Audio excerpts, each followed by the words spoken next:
Hello and welcome to Unacademy IAS English, a one-stop destination for the English medium civil services aspirants. A very good morning and welcome to the daily Hindu news analysis. So let's begin today's discussion by first looking at the topics that we are going to discuss. From the Delhi edition of the Hindu, I have chosen 7 important articles. There are 4 articles which are important both for prelims and mains, and they require a comprehensive analysis. And we have few small articles that are relevant only for the prelims exam. So let's cover all these articles in complete detail so that you don't have to go back and read the paper again. If you guys are liking our initiatives, do support us with your likes and comments, and don't forget to subscribe to our channel. Now, before we start, we have a very important announcement for UPSC aspirants, especially those who are preparing for 2026 and 2027. Unacademy is launching 2-year and 3-year programs for civil services aspirants in all the mediums, English, Hindi, and bilingual. The English batch, which is the Ignite batch for 2026, is all set to begin from 29th of November. Now, these programs are available at the best possible prices. The 2-year subscription for 2026 is available at just 32,999, and the 3-year subscription for 2027 at 42,999. Now, these prices are for the Plus program, which gives you access to all the classes along with the test series and other benefits. But if you enroll for the Iconic program, this will give you added benefits such as study material and textbooks, along with access to one-on-one mentorship and doubt resolution. Now, we guarantee that these courses will help you realize your IAS dream. How can we be so sure? That's because we have the CSE Assure program, which is part of your 2-year, 3-year subscription. That is, if you enroll for a 24-month subscription, and if you still don't clear this exam, then we will provide a free extension of 1 year. A complete free extension of 1 year. So essentially, the course will be available at just 1,200 rupees per month. So if you're interested, do enroll for the course immediately by clicking on the link provided in the video description. With this, let's get started by looking at the first important article on page number 6. This article is related to India's urban local bodies and the critical role played by the urban local bodies in urban transformation. Because India is currently at the cusp of a major urban transformation. According to data, in the last decade, it has been noted that 400 million plus people are residing in Indian cities and towns. This number is expected to double to 800 million plus by 2036. And over the next 3 decades, we are going to see this jump happening where our urban population is going to double in the coming 3 decades. That is beginning from 2036, which includes the first decade. For another 2 decades, that is over a period of 3 decades in total, our urban population is going to double. Now, one can imagine the kind of challenges that we might face in our cities and in our urban areas. With a population of around 400 million itself, our cities are struggling. They are collapsing as their infrastructure has been pushed to the limits, be it public transportation, water, electricity supply, or security and policing and healthcare. All the services that are to be provided in urban areas are collapsing under the weight of the population. Now imagine if this population were to double in the next 30 years. So one can anticipate the kind of challenges, the governance related challenges we are going to face. So if we have to prepare for the upcoming challenge, urban governance is going to be absolutely critical. Effective governance through our municipal bodies, our city corporations, essentially the urban local bodies, will be critical to help India make this transition towards a urban India. Now let us dive deep into this topic and go beyond the article as well to understand why urban governance is so important, what are the challenges being faced by urban local bodies in India. Now in the Indian Constitution, there is a specific provision concerning urban local bodies. Can you find out which provision is this? Which part of the Indian Constitution and which article deals with urban local bodies and their finances? And can you mention that in the comment section below? That is a small homework for you. Now let us talk about the finances of urban local bodies. Because if urban governance has to be efficient and effective, it all depends on the finances that are available with our urban local bodies. See, according to available data, municipal finances are under severe stress. Reports from World Bank, Niti Aayog, and even from the Economic Survey clearly points out that municipal finances are under severe stress.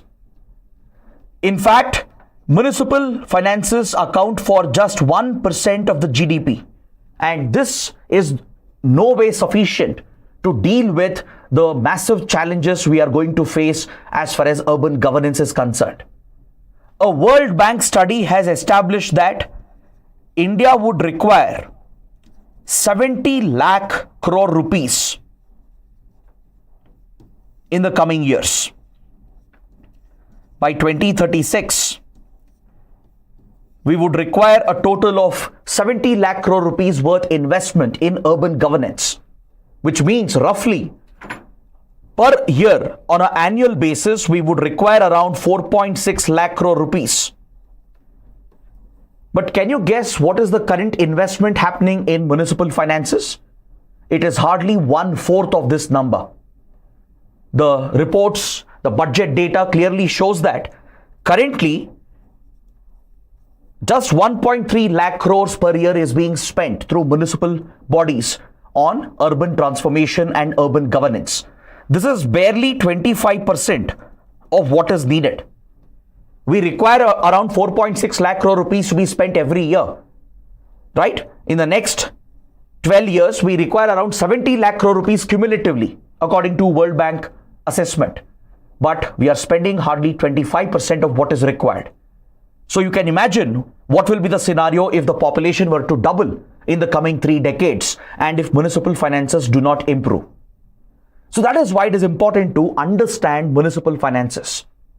Now, if you look at the data provided in the article, it actually gives a lot of interesting insight. The statistics can be important when you're writing an answer based on urban local bodies and municipal finances.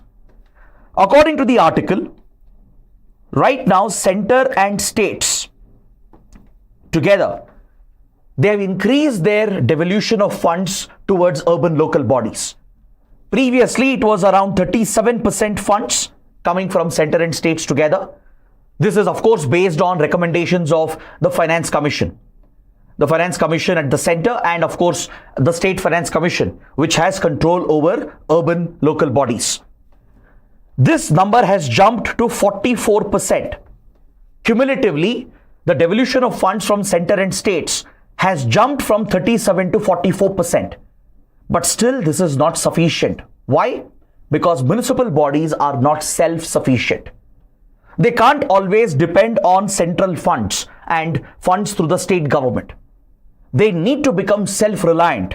They need to become self-sufficient as far as local funding is concerned. Now, why is this so important? This is extremely important because according to data, close to 45% of funds spent on urban governance comes from your urban local bodies. So urban local bodies are playing a pivotal role in urban management and urban governance. So how will they play this role effectively if they do not have enough funds, if they are not self-sufficient, if they continue to depend on center and states? So that is the key point being raised by the author of this column. Since urban local bodies account for 45% of our urban governance expenditure, they can't just be dependent on center and states. They need to become self-sufficient, which means they need to raise more revenue. I hope you know that urban local bodies, such as municipal bodies, city corporations, they can levy their own local taxes and collect those local taxes. Take, for example, property tax. I'm sure all of you would have some experience in paying property tax to your local urban bodies.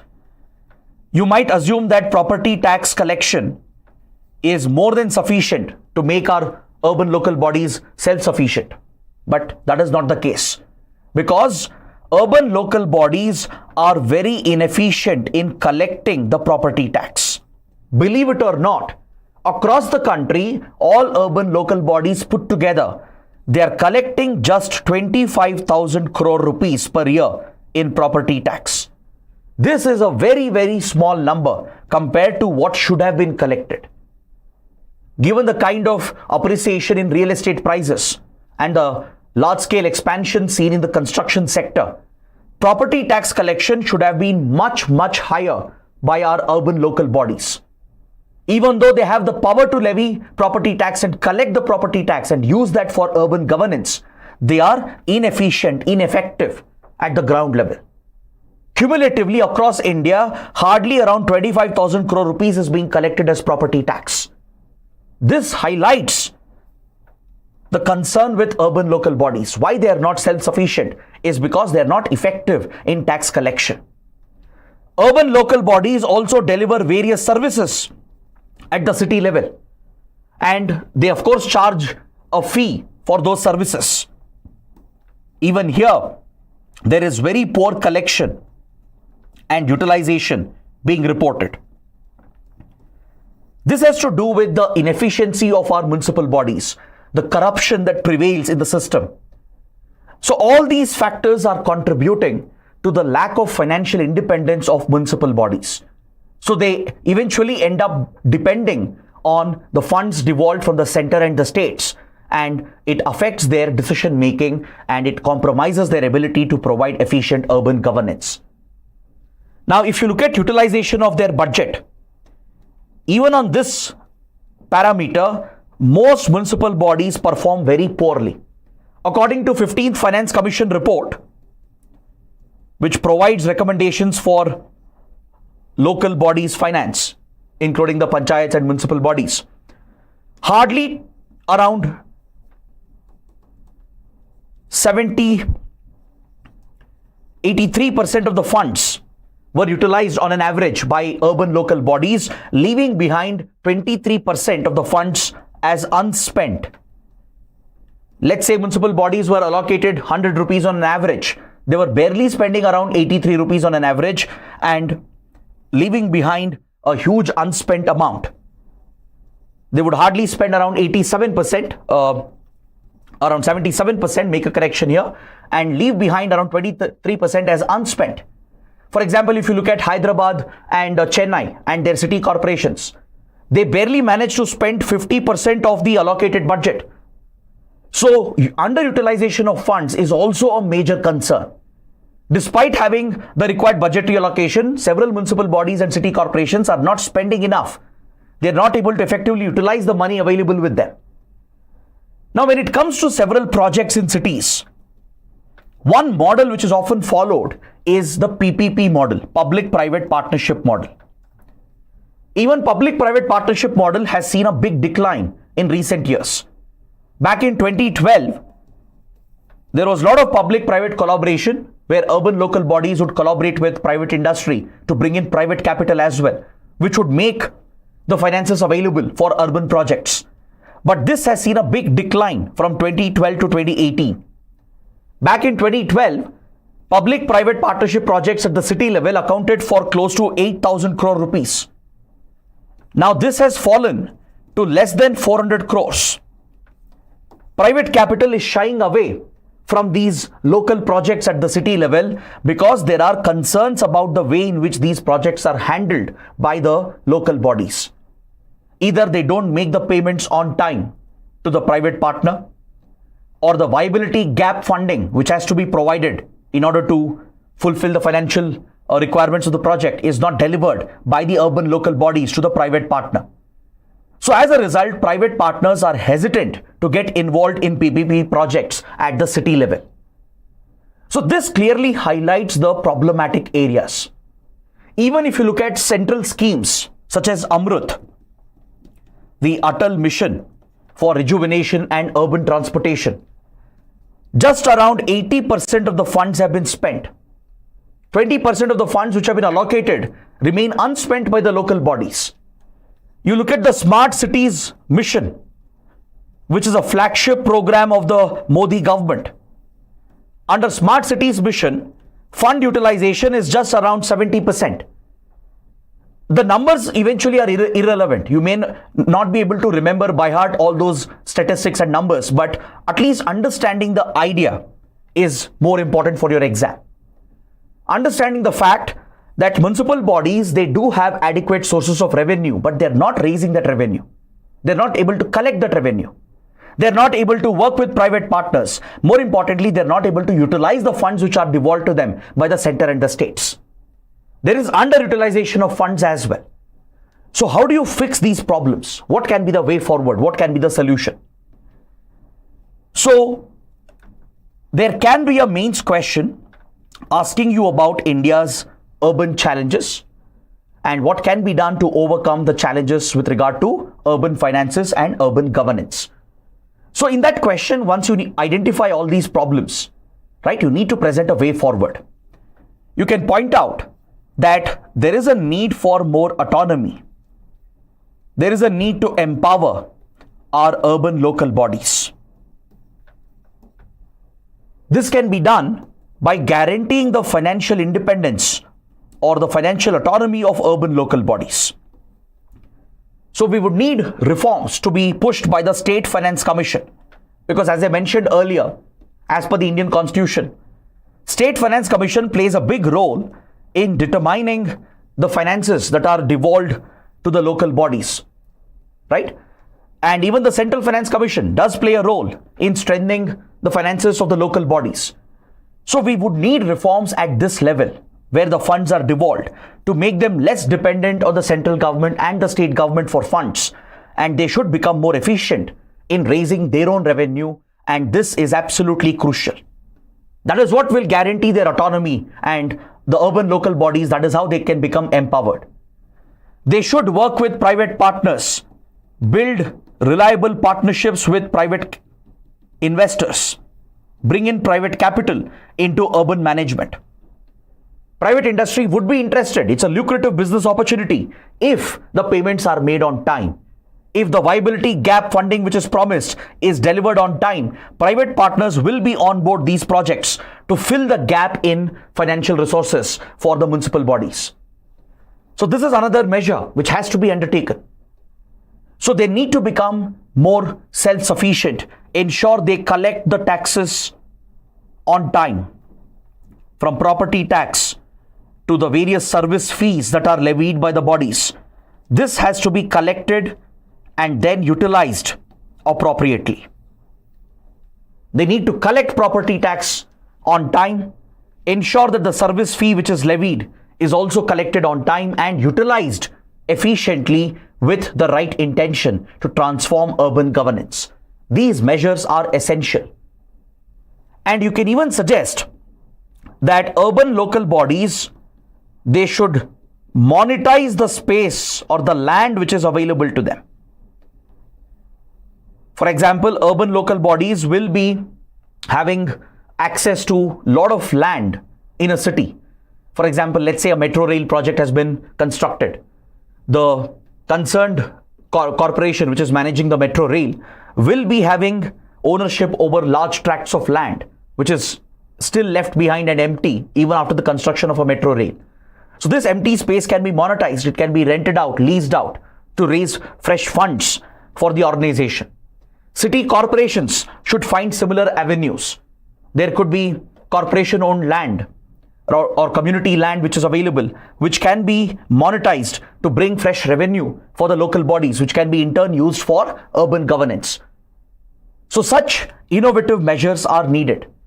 They can even leverage digital public infrastructure, DPI, which has been championed by the Modi government to efficiently deliver urban governance and to streamline their operations.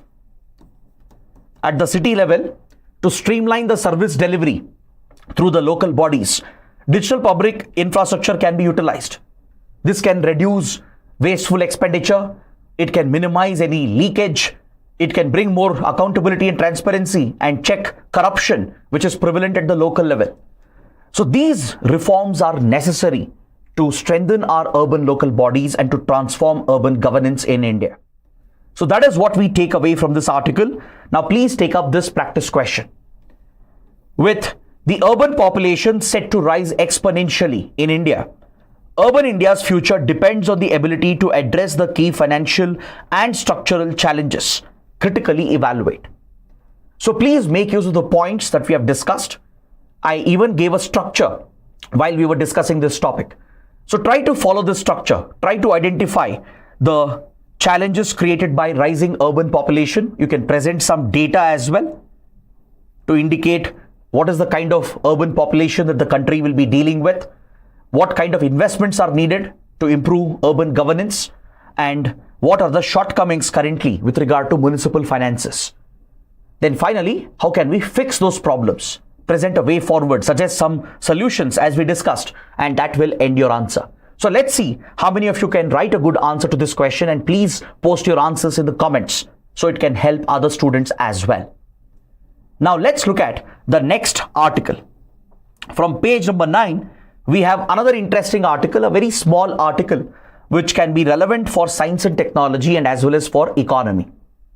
This article focuses on the 6 gigahertz spectrum.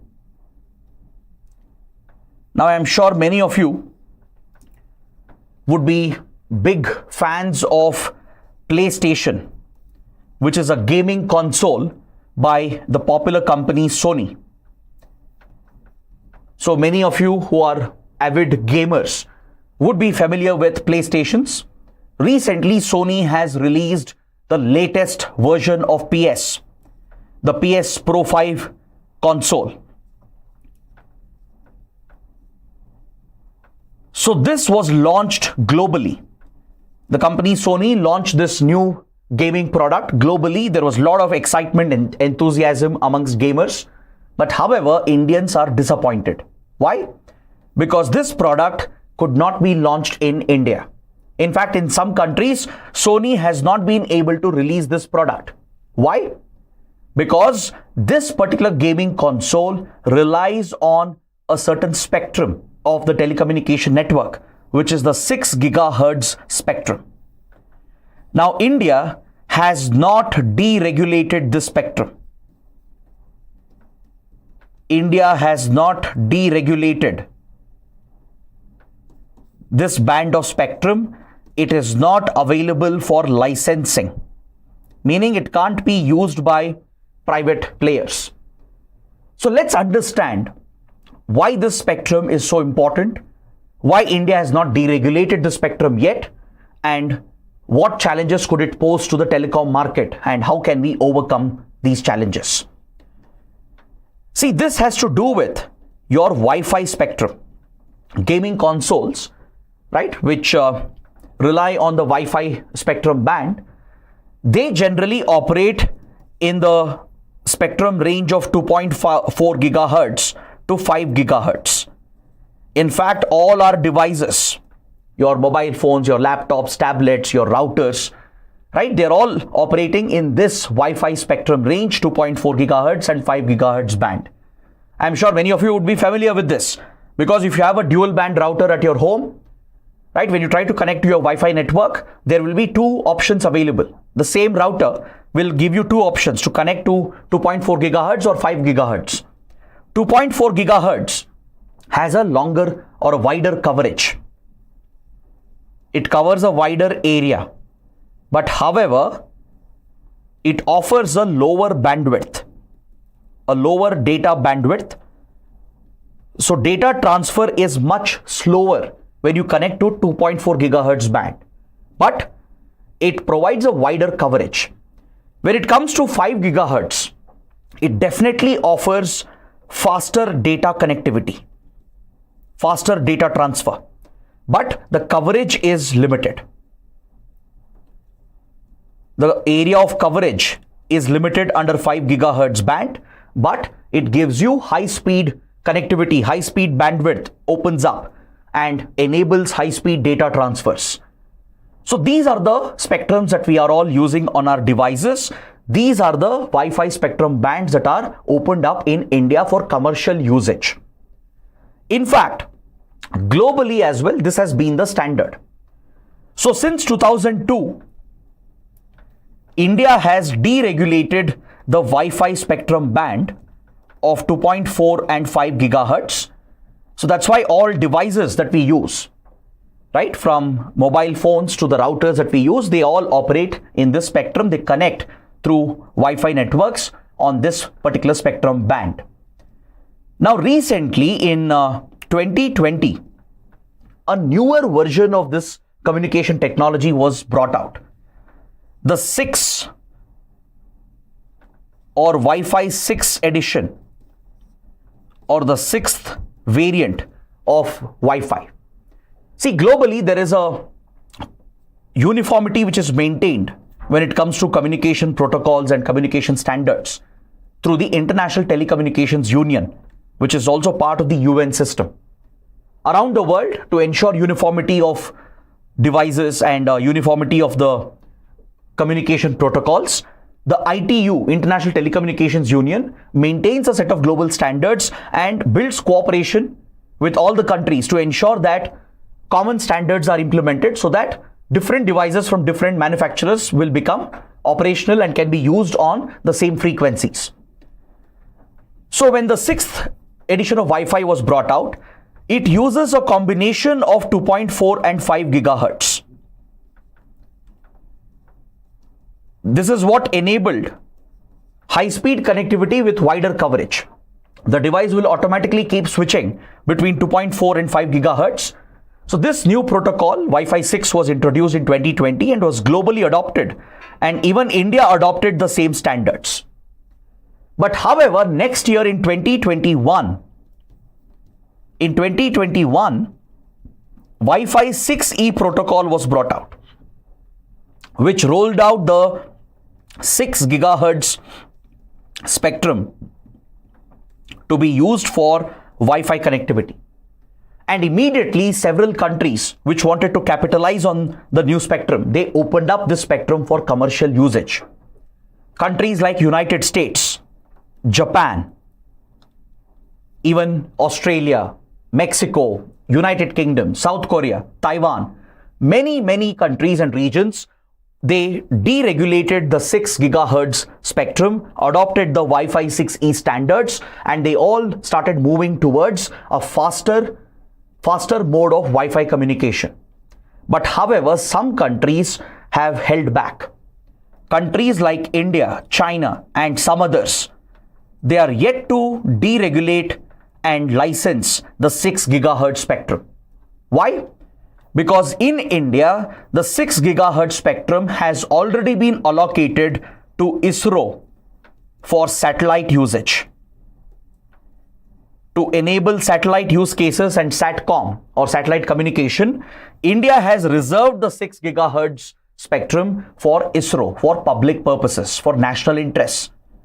Now the debate in India is whether should we deregulate and license this spectrum to switch to the global standard. See, India has secured an extension from the World Radio Communication Conference. We have secured an extension up to 2027 to adopt the Wi-Fi 6E standards. Now, India is still contemplating, should we open up the spectrum or should we keep it limited for national purposes?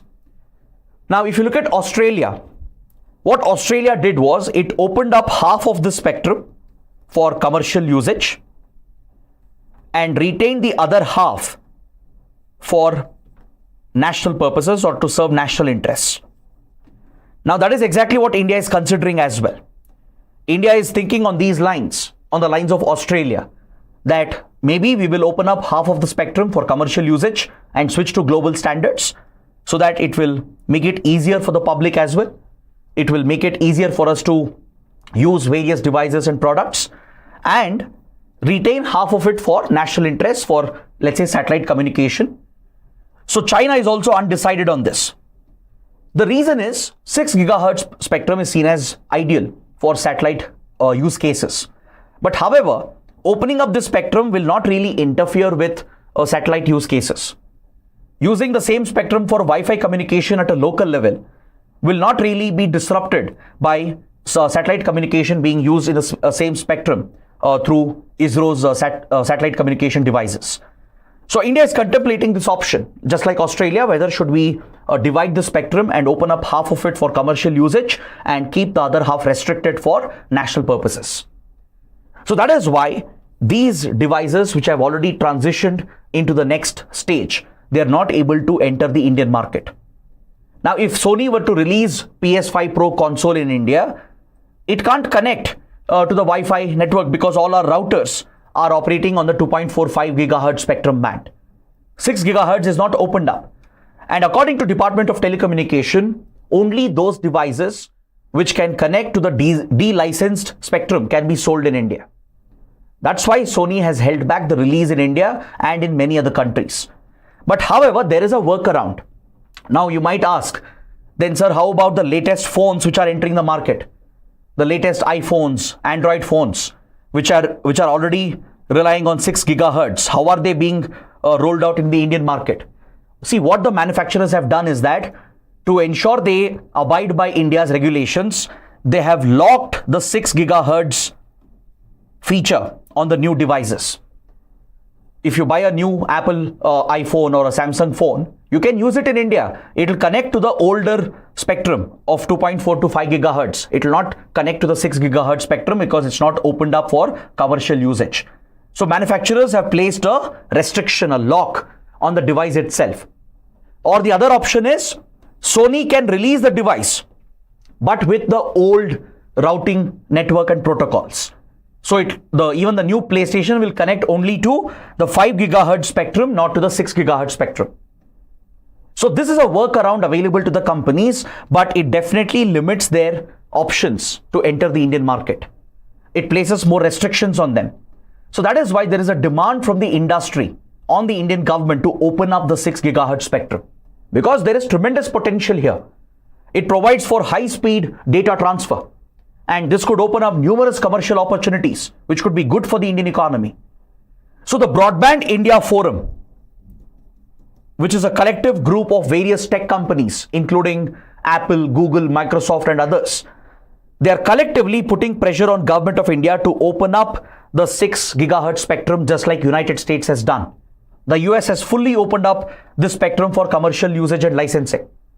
So these companies under Broadband India Forum, they're urging Indian government to open up the spectrum. But India is still a little hesitant because we want to consider the implications on our satellite space program. And maybe we will consider the Australia model where we will open up half of the spectrum and retain the other half for national purposes. So that is what we take away from this article. That's what we can learn from this important article. Now let's see what kind of question can come. A basic science and tech question can be asked. Discuss the use case of 6 gigahertz spectrum and the regulatory challenges surrounding this frequency in India. So very simple, straightforward question, and I'm sure you can write a good answer based on what we have discussed. Now let's look at the next article on page 13. This article is related to the climate change summit, which was recently held at Baku in Azerbaijan. The COP29 has concluded. The 29th Conference of Parties to the UN Framework Convention on Climate Change has come to an end at Baku in Azerbaijan. So what is the final outcome? The final outcome is that at the Climate Change Summit, the countries have adopted the NCQG.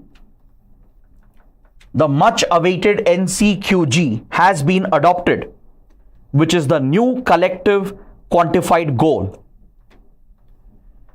The new collective quantified goal has been adopted by some of the countries at the climate change summit.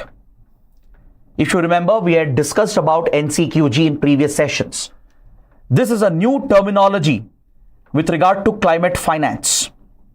Climate finance was the main theme, the main agenda of the Baku summit. And under NCQG, the idea is to mobilize funds from developed countries to channel them towards developing nations and underdeveloped nations to help them mitigate the impact of climate change. So developed countries can be held accountable for their historical responsibilities, for their historical emissions, and they can pay for the transition towards clean renewable energy in developing underdeveloped countries and help them in their mitigation efforts. This was the push by many developing countries, including India. India was pushing for a substantial allocation under the NCQG target. So developed countries will pay the required amount as per their historical emissions, which could help the developing underdeveloped nations. But however, if you look at the final deal which has been adopted, a financing goal of 1.3 trillion per year by 2035 has been adopted. The countries are expected to mobilize cumulatively, all the countries are expected to mobilize a cumulative amount of 1.3 trillion per year by 2035 for climate finance. Out of this, developed countries will aim to mobilize just $300 billion per year. The developed nations, which are actually responsible for the large-scale emissions since decades, they will end up mobilizing hardly $300 billion per year, which will be provided as climate finance to developing underdeveloped countries. Now, this is the deal which has been struck, and this is unacceptable to countries like India. India has condemned the outcome of the climate change summit. Indian representatives have called it an optical illusion. It might seem like a very big amount, $1.3 trillion per year, but this is not actually climate finance. This is the cumulative amount which will be mobilized by all the countries, including developing underdeveloped countries. How much will the developed countries contribute? Only $300 billion per year as climate finance to developing underdeveloped nations. This is grossly inadequate according to India. It will not help developing underdeveloped countries to meet their climate targets, to switch to clean renewable energy and to mitigate the impact of climate change. So India, along with many other countries like Nigeria, Bolivia, Cuba, and several countries from global south, several developing underdeveloped nations have come together under India's leadership to criticize the deal, and India has condemned the developed countries for not committing enough for climate finance. So as you can see, the climate change summit again is a failure. In fact, most of the climate change summits have ended up with such deals and agreements which won't have a substantial impact. And one can say that the Baku summit is largely a failure according to India. India has condemned the deal, called it an optical illusion, because developed countries contributing only $300 billion in climate finance is grossly inadequate. Is that clear? So that is what we take away from this important article, which gives us an update about the recently concluded climate change summit. Next, on the supplement page of the Science and Tech section, we have an article related to air pollution and its detrimental impact on human health and as well as on the economy.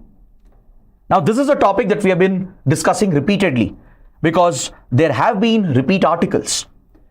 This article focuses on air pollution and the health emergency which is associated with air pollution and its severe effects, and how this should be treated as an economic emergency, as an economic challenge.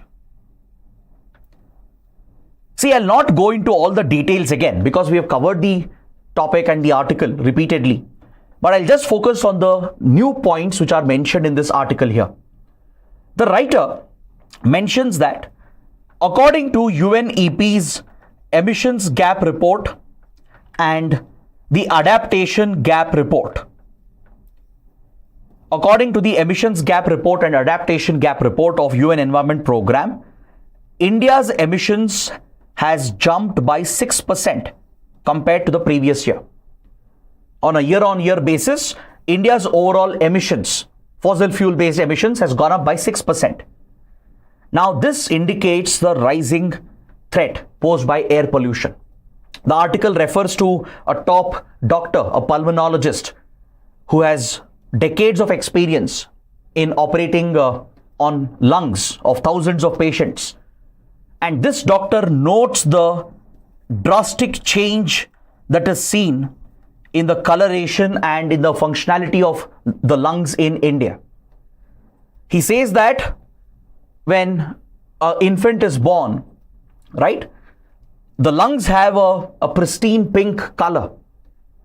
But as children grow up in India's polluted environment, even teenagers are reporting highly affected lung function, and large discoloration and scarring is seen in their lungs, which is a direct result of inhalation of particulate matter and other air pollutants.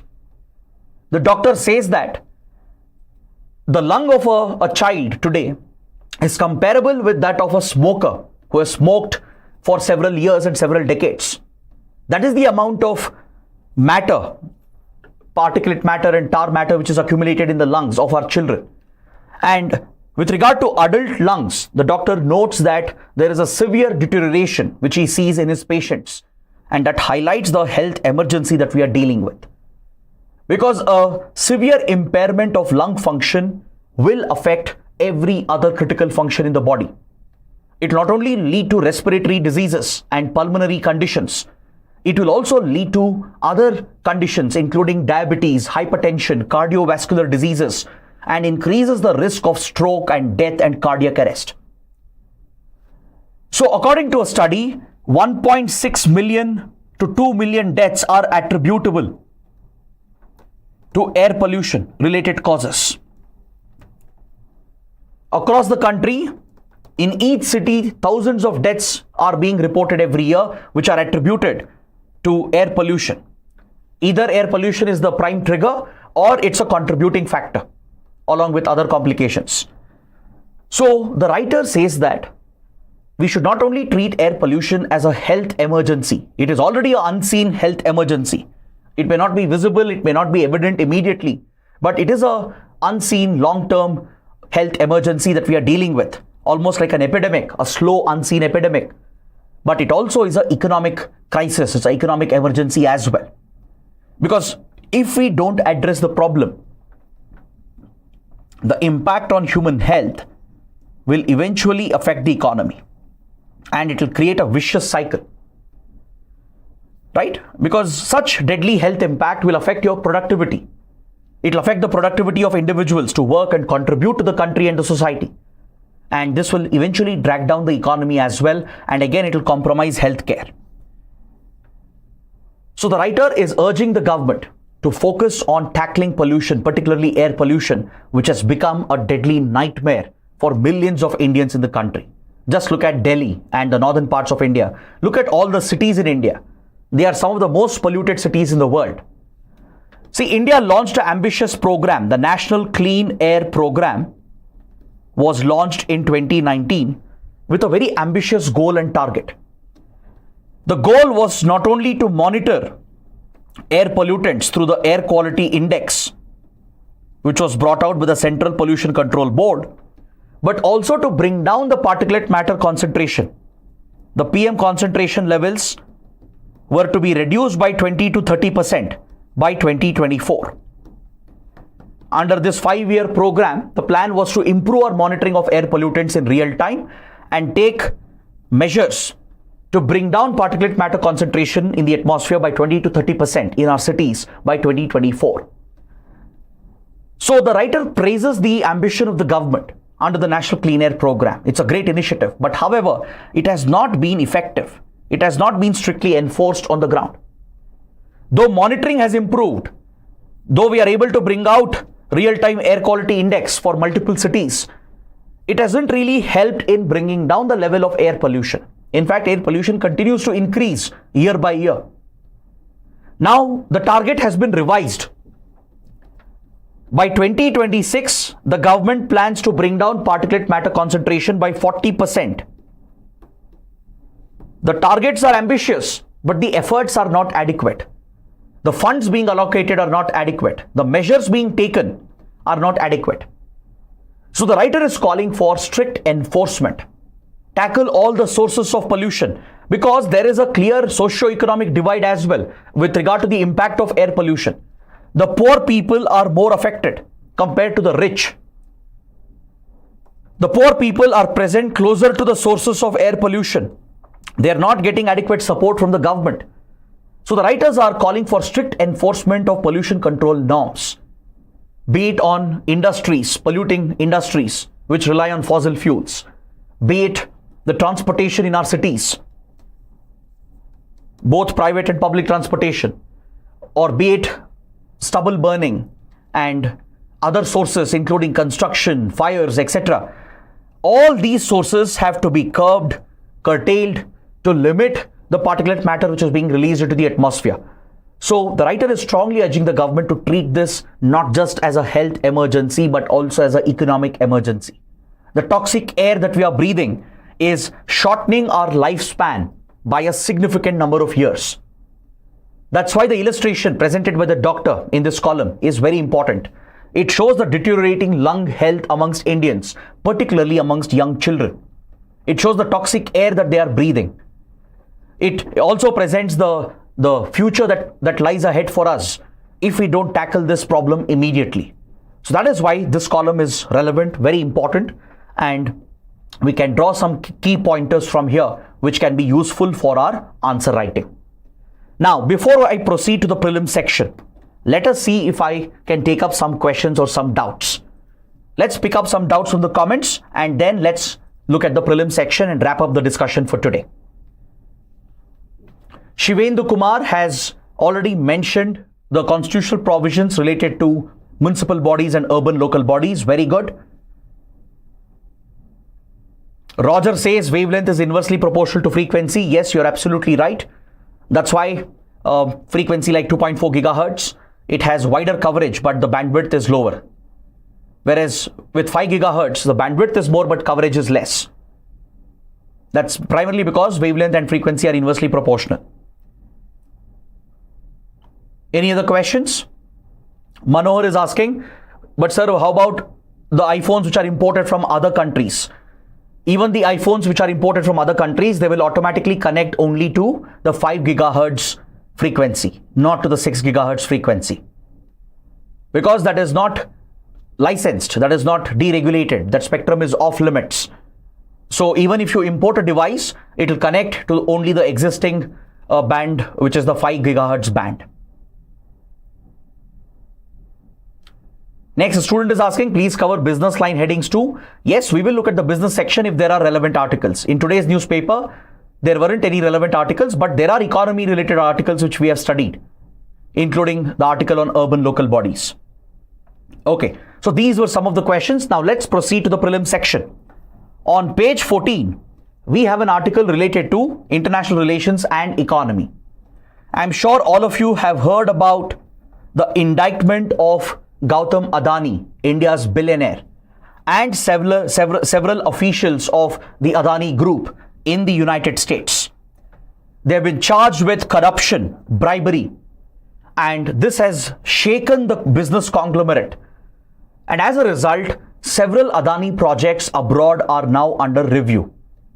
The Adani group had taken up critical projects of strategic nature as part of India's foreign policy.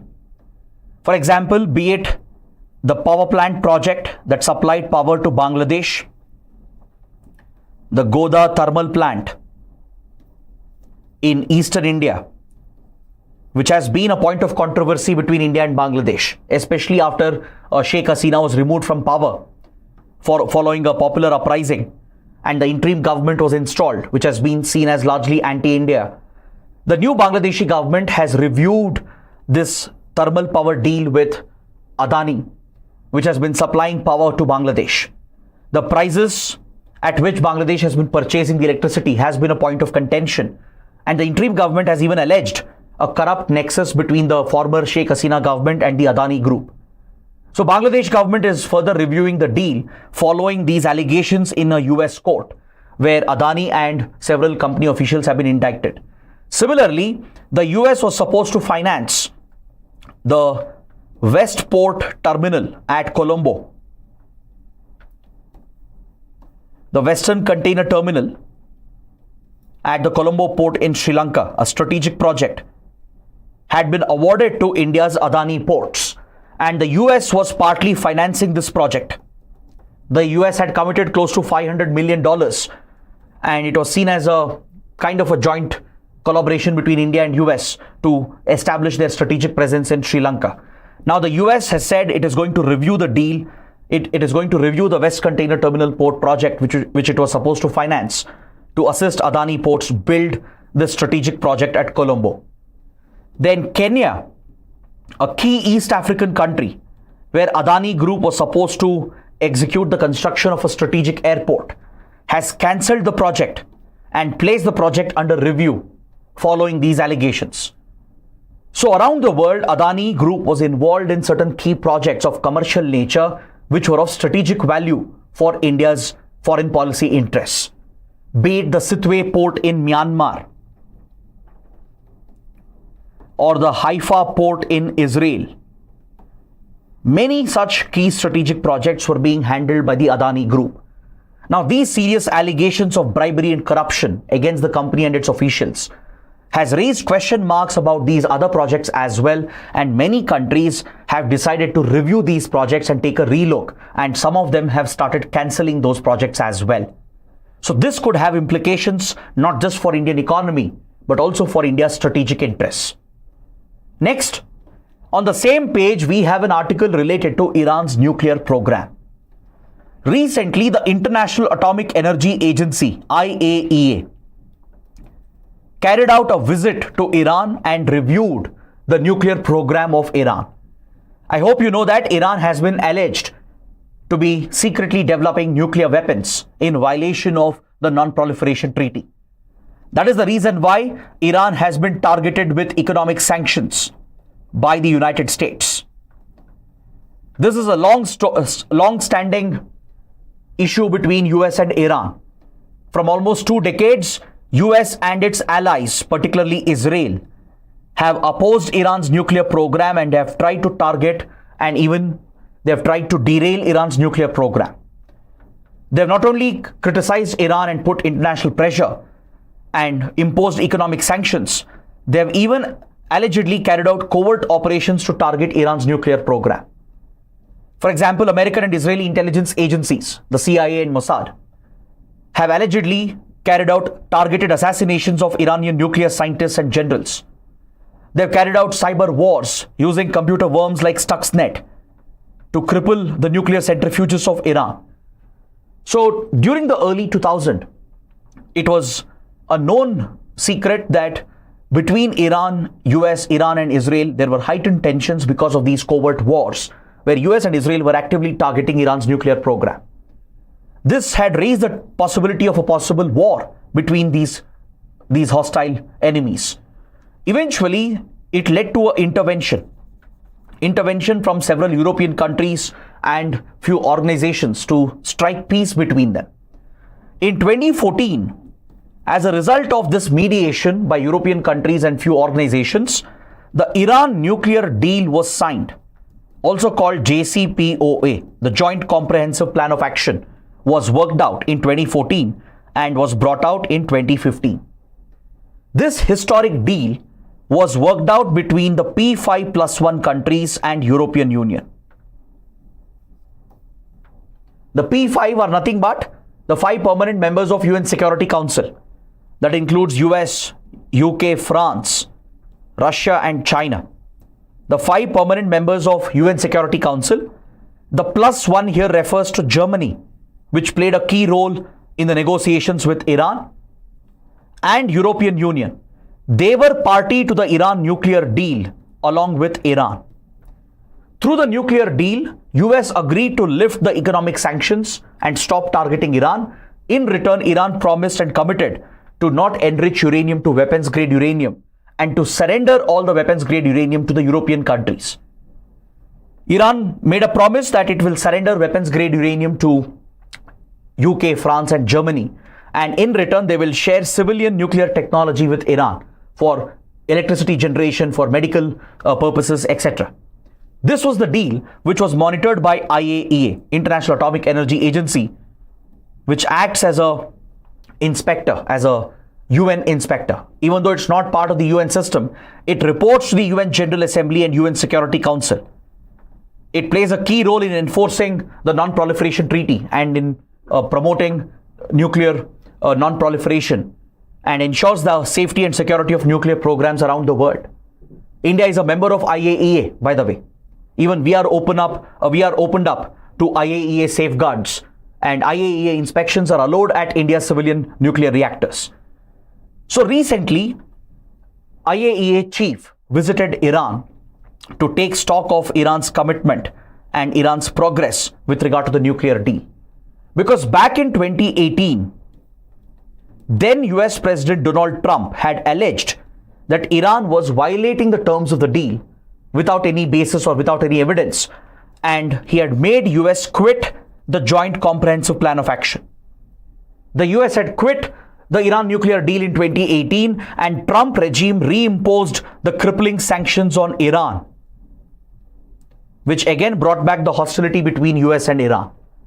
In fact, US even forced countries like India to follow the sanctions on Iran, and India was forced to cut off oil imports from Iran. We zeroed out oil imports from Iran under the pressure from the Trump administration.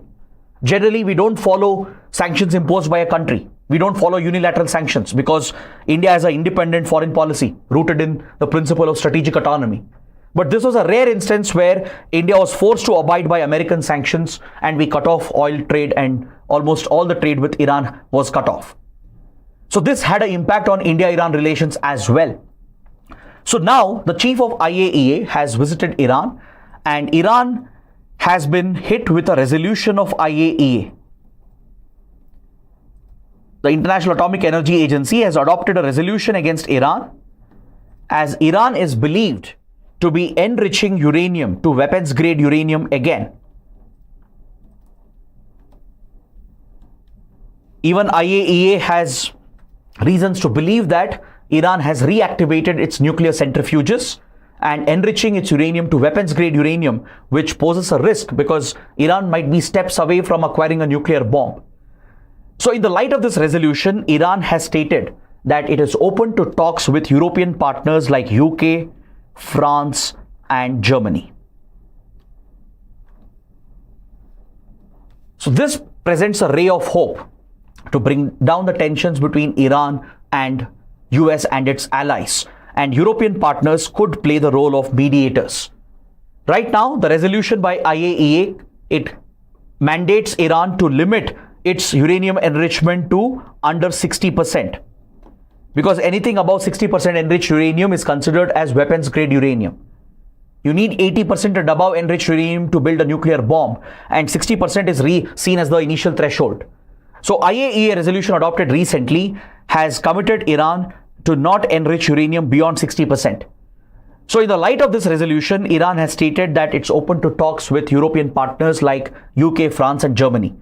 Now this development is very significant now that Donald Trump has been re-elected, because Trump has been known for his hostility against Iran and his pro-Israel policy. So as a result, these developments are important. We need to track and monitor those developments. So if talks were to happen between Iran and the European partners, this could be very significant, and it could set the stage for possible Iran and US talks as well.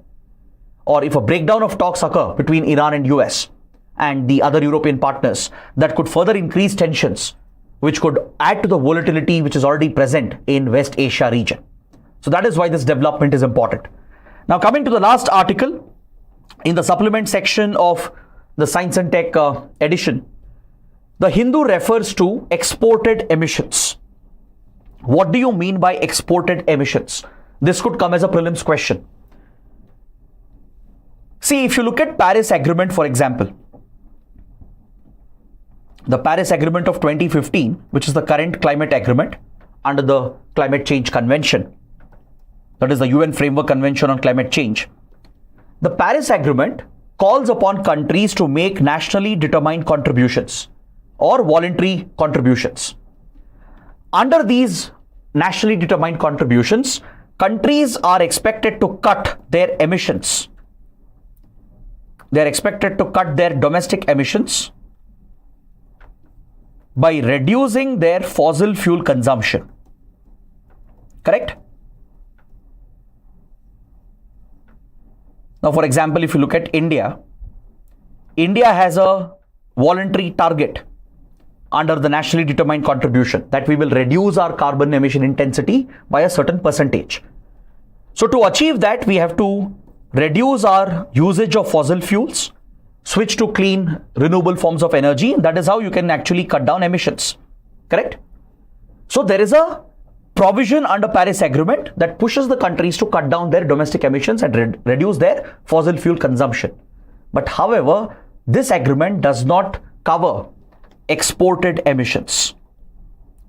Now, what do you mean by exported emissions? Let's say, for example, India were to export fossil fuels to another country. The exported fossil fuels are not covered under Paris Agreement. Now, India is a major exporter of petrochemical products, right? We procure crude oil and gas from other countries and convert that into various products of the refinery industry, and we export them as well. Now, in some other country, these fossil fuels might be burnt, right? The different forms of oil, which includes petrol, diesel, coal, etc. Eventually, it will be burnt in some country. Maybe India is exporting to Europe, or maybe we are exporting to some African country. Eventually, in that country, the fossil fuel will be burnt, but this will not account as India's emissions, right? Now, that is what we call as exported emissions. The concern is not about countries like India. India's emissions overall is very, very low on the basis of per capita emissions compared to others. But the concern is about the big polluters, the developed nations like US, even Norway, Australia, Canada. The concern with these countries is that they are exporting a lot of fossil fuels. Today, US is one of the largest exporter of fossil fuels, from coal to oil and gas. It has massive shale reserves, and it has emerged as one of the top fossil fuel exporting nations. Same with Norway. Australia is a leading coal exporter. Canada as well, a leading exporter of coal and other hydrocarbons. Now, the exports of fossil fuels of these countries are not covered under Paris Agreement regulations. This is what we call as exported emissions. In case of countries like Canada, Norway, etc., their exported emissions has crossed their domestic emissions. Their exported emissions is actually more than their domestic emissions. So they might claim that they are abiding by Paris Agreement. They are reducing their domestic emissions, but in reality, they are exporting fossil fuels to other countries and contributing to much more emissions in other countries. This is what we call as exported emissions. The fossil fuels which are exported by countries to other countries, which are currently not accounted as domestic emissions under Paris Agreement. Because even in the production, processing and shipping of these fossil fuels, emissions will be involved. So that is not accounted for under Paris Agreement. So the article here is urging for exported emissions to be included under Paris Agreement targets, under nationally determined contributions. Currently, only domestic emissions are covered. But if a country is exporting fossil fuels to another country, and if it's getting burnt in some other country, those emissions are not accounted as domestic emissions. So this is what we refer to as exported emissions. So there could be a prelims question based on this. What do you mean by exported emissions? So this completes my discussion of the Hindu newspaper for today. You guys can join my Telegram channel to access the PDF and to get some updates on current affairs. Scan the QR code and do ensure you join the Telegram channel.